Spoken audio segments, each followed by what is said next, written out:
Bumalik kami ng Manila Zoo kahapon.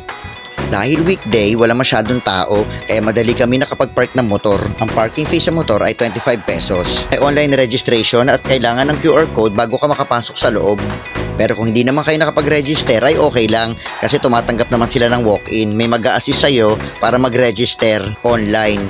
Kung ikaw ay Manileño, 100 pesos lang ang babayaran mo. Magandang araw. Andito kami ngayon sa Manila Zoo. Okay, bumalik kami dito para tingnan yung aking mga kalahi. Tingnan natin yung mga changes ngayon sa Manila Zoo. Ito yung dating pwesto ni Mali, yung matandang elephant. Ito na, wala na siya talaga at wala pang pumapalit na elephant sa kanya. So blanco, walang elephant kahit maliit dito. Sana magkaroon pa tayo ng elephant ulit dito sa Manila Zoo. So for yung mga ibon nila dito sa Manila Zoo, mukhang malulusog naman. Hindi pareho nung dati na nagpapayatan.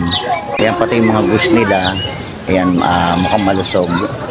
So far magaganda yung kondisyon ng mga ibon dito pero hindi sila ganun karami.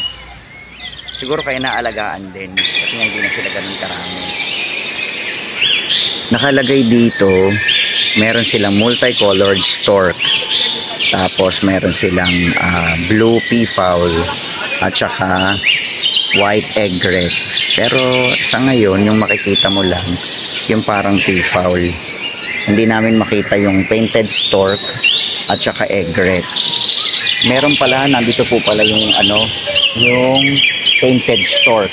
Yung painted stork nandito. Akala namin wala. Kasi wala siya, hindi siya naglalakad. Pero nandun siya sa may taas pala ng puno. Oo, doon pala sila lagi nagstay. Mga tigers naman, meron na sila magagandang tiger. Hindi na payat yung mga tigre nila ngayon. Tingnan nyo yung mga itsura. O, yan po yung ostrich nila. Ayan, medyo makalapit po yung ostrich nila. Maganda po yung katawan ng ostrich. Hindi rin siya payat. Ayan, tingnan nyo po. Ayan po yung lioness. Ayan po. Tapos meron din silang lion. Ayan, dito po sa crocodile naman, meron naman silang crocodile. Isang malaki at isang maliit yung nakita namin. Pero hindi sila masyado nagpapakita kasi nakalubog sila dun sa tubig. Yan po yung saltwater crocodile. Yan yun lang yung nagpakitang crocodile kasi meron dalawa dun, isang malaki at isang maliit. Eh nakalubog sila pareho sa tubig. So ito siya. Hindi ko lang alam kung ilang feet siya pero sobrang haba niya. So nakakatakot siya. Nakakatakot siyang tingnan. Ito naman po yung mga turtle nila, yung mga maliliit nilang pagong. Ito po medyo marami-rami. Ayan, yung iba pa, nandun pa sa kabilang side, lumulutang at saka lumalangoy pa sila. Yan, nandito po tayo sa part ng mga reptiles, sa mga ahas. Silipin po natin, pasok tayo sa loob.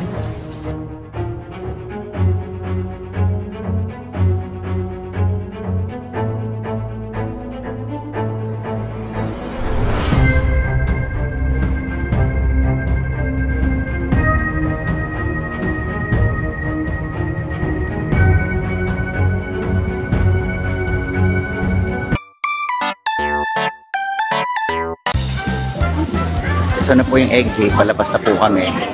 Goodbye Manila Zoo.